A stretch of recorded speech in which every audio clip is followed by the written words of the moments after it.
My name is Daniel James Carter. I'm 17 years old, and on Sunday morning, November 5th, 2017, I died on the wooden floor of First Baptist Church in Sutherland Springs, Texas, with 2 bullets in my back and the sound of screaming all around me. I was just a regular kid from a small town where everybody knew everybody. My dad worked at the feed store, and my mom taught second grade at the elementary school. We lived in the same house my whole life, a little white place with a front porch where my dog Rex would sleep in the summers. I played varsity football, made decent grades, and spent most Sunday mornings complaining about having to wear dress pants to church. But deep down, I loved our little church. It felt like family. That Sunday started normal. Mom made pancakes, Dad read the paper, and I was texting my girlfriend Sarah about meeting up after church. We drove the 5 minutes to First Baptist like we did every week. I sat in my usual spot in the 4th row, right behind the Johnson family. Their little girl Emma always turned around to wave at me during the singing. Pastor Pomeroy had just started his sermon about loving your enemies when I heard the first gunshot, then more shots, then chaos. I turned around and saw him, a man in all black with a rifle, shooting at everyone. People were diving under pews. Kids were screaming. I watched Mr. Peterson, who taught my Sunday school when I was little, fall to the ground. I saw Mrs. Marshall trying to shield her baby. Something inside me just moved. I didn't think. I just acted. I jumped up and started running toward the back of the church where he was. Not away from him, straight toward him. I was thinking about Emma behind me, about all the little kids, about my parents. The first bullet hit me in the shoulder and spun me around. The second one got me right in the back, and I went down hard. I could taste blood in my mouth, and everything started getting dark and quiet. The last thing I heard was my mom screaming my name. Then, suddenly, I wasn't on that floor anymore. I was floating above everything, looking down at the whole scene. I could see my body lying there in a pool of blood. I could see my parents on their knees next to me, my dad trying to stop the bleeding while my mom held my hand and prayed. I could see the paramedics rushing in, but I felt no pain, no fear, just this weird, peaceful feeling like I was watching a movie. There was this warm, golden light pulling me upward, like invisible arms lifting me. I wasn't scared at all. I felt more awake and alive than I'd ever felt in my whole life. Then I saw him. Jesus was standing right in front of me, and nothing, not Sunday school pictures, not movies, not anything could have prepared me for this. He looked strong and real, with dark hair and skin that seemed to glow from the inside, but it was his eyes that got me. They were full of love so deep it took my breath away. When he looked at me, I felt like he knew every secret I'd ever had, every time I'd messed up, every time I'd felt alone, and he loved me anyway. "Daniel," he said, and his voice went straight through me like warm honey. "My brave son." I tried to say something, but I just started crying. Not sad tears, tears of pure joy and relief, like I'd been carrying something heavy my whole life and could finally put it down. He reached out and touched my face, and waves of love poured through me, love bigger than anything I'd ever felt. It was like being wrapped in liquid sunlight. "You saved 12 people today," he said gently. Your courage stopped him from reaching the children. I hadn't even thought about that. I just saw people in danger and moved. "But I need to show you something important," Jesus said, and his face became more serious. "There are things happening in the spiritual world that my people need to understand." Suddenly, we weren't in that beautiful light anymore. We were standing at the edge of the darkest, most terrifying place I'd ever seen. The air felt thick and wrong. I could hear screaming and crying in the distance, and there was this awful smell like sulfur and death. "This is where souls go who die with murder and hatred in their hearts," Jesus said quietly. "Look, Daniel, I saw him. The shooter. The man who had just killed me and so many others in God's house. He was in this pit of complete darkness, and he was screaming in agony. But it wasn't just physical pain. You could see in his face that he finally understood, really understood the horror of what he had done. Every life he'd taken, every family he'd destroyed, every moment of terror he'd caused, it was all hitting him at once, and it would hit him that way forever. He chose this path," Jesus said, and I could hear the sadness in his voice. Every time he chose anger over forgiveness, every time he fed his rage instead of seeking help, every time he rejected my voice calling to him, he was choosing this.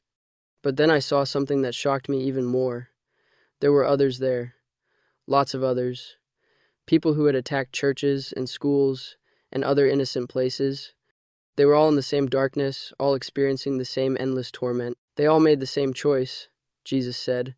They silenced my voice in their hearts until they couldn't hear it anymore. They chose to hurt my people, to attack places of worship, to harm children and families. This is the consequence of that choice. I watched as dark beings, actual demons, tormented these souls. The demons laughed and mocked them, reminding them of every evil thought they'd entertained, every chance for repentance they'd ignored. But Lord, I managed to say, couldn't you have stopped them? Couldn't you have saved them somehow? Jesus looked at me with such deep sadness. Daniel, I called to each one of them. I sent people to love them. I gave them countless opportunities to choose differently. But love must be chosen freely, or it's not really love. They chose to reject me, to reject love, to reject life itself. He showed me more. I saw the spiritual battle that happens every time someone plans violence. I saw angels trying to stop them, whispering truth and peace. I saw demons feeding their anger, promising satisfaction that never comes, pushing them toward evil. Every attack on my people, on children, on families gathered in, my name is an attack on me personally, Jesus said, and his voice became powerful. And those who wage that war, this is their eternal fate. Then he showed me something beautiful. I saw the people who had died in the shooting rising into the most amazing light.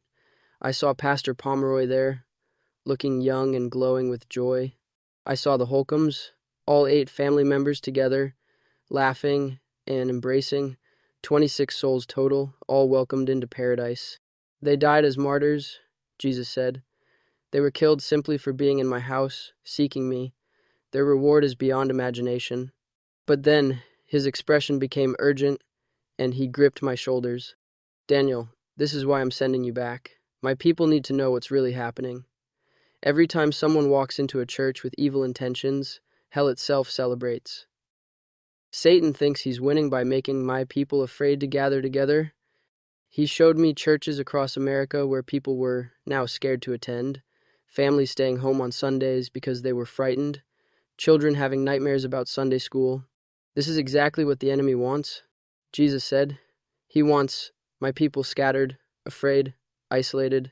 He wants parents to keep their children away from me. He wants believers to stop gathering in my name. Then Jesus showed me how church attacks caused some people to lose faith entirely, how they made others angry at God, asking why he didn't protect his people, how they created fear and division in communities. But here's what Satan doesn't want people to know, Jesus said, his voice becoming strong. Every act of evil only makes my light shine brighter. Every attack on my people can make their faith stronger if they choose to let it.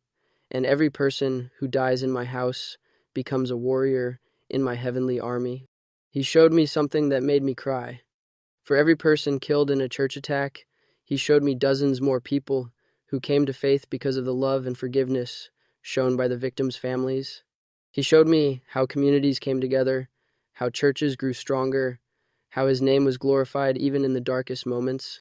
The enemy means it for evil, Jesus said, but I work all things together for good for those who love me. Then he looked straight into my eyes, and I felt the weight of forever in his gaze. Daniel, I'm sending you back with a message. Tell my people this. Do not be afraid. Do not let terror win. Keep gathering in my name. Keep bringing your children to worship. Keep believing that my house is a sanctuary, not because nothing bad will ever happen, but because I am with you always.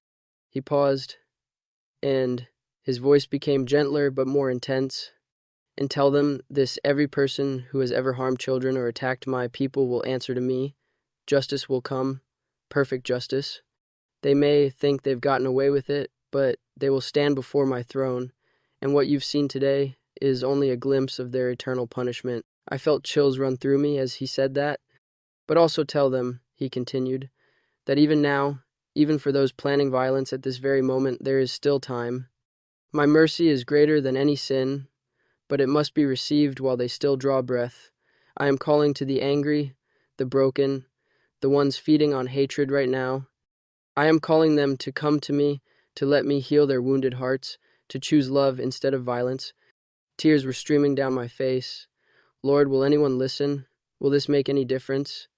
Jesus smiled, and it was like watching the sunrise. You've already made a difference.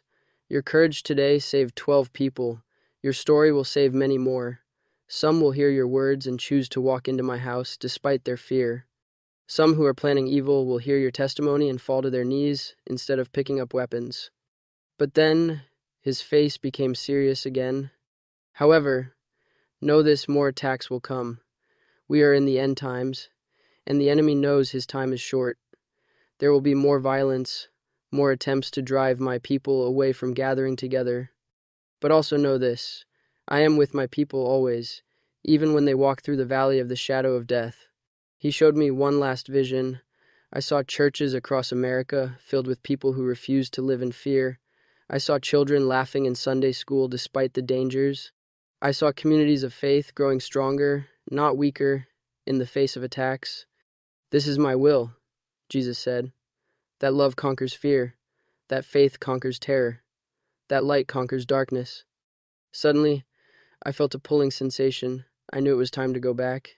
Lord, I don't want to leave, I said, panic rising in my chest. It's so perfect here, so peaceful. Can't I just stay? Jesus pulled me into his arms, and I felt like a little kid being held by the perfect Father. My son, your mission isn't finished. Your parents need you. The people who will hear your story need you, and I need you to be my witness in a dark world. The pulling got stronger. But remember, he said, his voice following me as everything started to fade, you are never alone. I am with you always, and one day sooner than you think you will come back here to stay. The next thing I knew, I was gasping and coughing up blood in the back of an ambulance. Machines were beeping everywhere. My whole body felt like it was on fire. There were tubes in my mouth and IVs in my arms. He's back, someone yelled. We've got him back. My mom was there, her face streaked with tears, gripping my hand so tight it hurt. Daniel, oh baby, you came back to me. The paramedics were amazed. They said I had been clinically dead for 19 minutes. No pulse, no brain activity, nothing. They had shocked my heart 4 times and were about to give up when it suddenly started beating again. Later, at the hospital, one of the doctors kept shaking his head. I've been an emergency physician for 25 years, he said. With the blood loss you had and the time you were down, you should have severe brain damage if you survived at all. But your scans are completely normal. It's medically impossible. But I wasn't the same. Not in my body that healed amazingly fast. I was different in my soul because I had seen perfection, and now I was back in a broken world. For weeks, I could barely talk about what happened. Every time I tried to tell someone about meeting Jesus, I would start sobbing. The memory of his love was so powerful that everything else seemed gray by comparison. But slowly, I began to share. First with my parents, then with other survivors, then with reporters who came to town. The shooter had killed 26 people that day, including Pastor Pomeroy's 14-year-old daughter Annabelle and 8 members of the Holcomb family. But the police later told us that my actions running toward him instead of away had distracted him just long enough for several families to escape through a side door. 12 people lived because of those few seconds. But that's not why I'm telling you this story. I'm telling you because Jesus gave me a message, and I promised him I would share it. If you're someone who has anger in your heart, who feels forgotten or hurt or filled with rage, please listen to me. That path leads straight to hell. I've seen where it ends, and it's more horrible than your worst nightmare. But it's not too late. Jesus is calling your name right now. He wants to heal your heart, to fill that empty place with his love instead of letting it fill with hate. Don't wait. Don't feed the anger another day. Fall to your knees and ask him to help you choose love. If you're someone who's afraid to go to church, afraid to take your kids to Sunday school because of what might happen, I understand that fear. But please don't let terror win. Don't let evil accomplish its goal of keeping God's people apart. Your church needs you. Your children need to learn about Jesus. And you need the strength that comes from worshiping with other believers. Yes, there might be danger. Yes, bad things could happen. But I promise you this: if something happens to you in God's house while you're seeking God's face, you go straight to paradise. And if nothing happens, you get to be part of God's army, pushing back the darkness in this world. If you've lost faith because innocent people die in places that should be safe, I get it. I really do. Before this happened to me, I might have felt the same way, but I've seen the bigger picture now. Every evil act is temporary, every injustice will be answered, every tear will be wiped away, and love, real love, God's love always wins in the end. The man who shot me and killed 25 other people is in hell right now, not because God wanted him there, but because he chose to go there by feeding his anger instead of seeking healing. But the people he killed, they're in paradise, more alive and joyful than they ever were here on earth. I know this because I've been there. I've seen both places. I've looked into Jesus' eyes and felt love beyond description. And I've seen the terrible fate of those who choose hate over love, violence over peace, death over life. You still have time to choose, but not forever. Every morning you wake up, Jesus is calling your name. Every time you feel nudged toward kindness instead of anger, that's Him. Every time you have a chance to choose forgiveness over bitterness, faith over fear, love over hate, that's Him giving you another opportunity. Don't waste it, because I've seen what happens to those who do, and I've seen the incredible paradise that waits for those who choose Him. My name is Daniel Carter. I died for 19 minutes and came back with a warning and a promise. The warning: hell is real, and it's full of people who chose violence over love. The promise: heaven is real too, and Jesus is preparing a place for everyone who chooses Him. Which will you choose? Don't wait too long to decide, because tomorrow might be too late.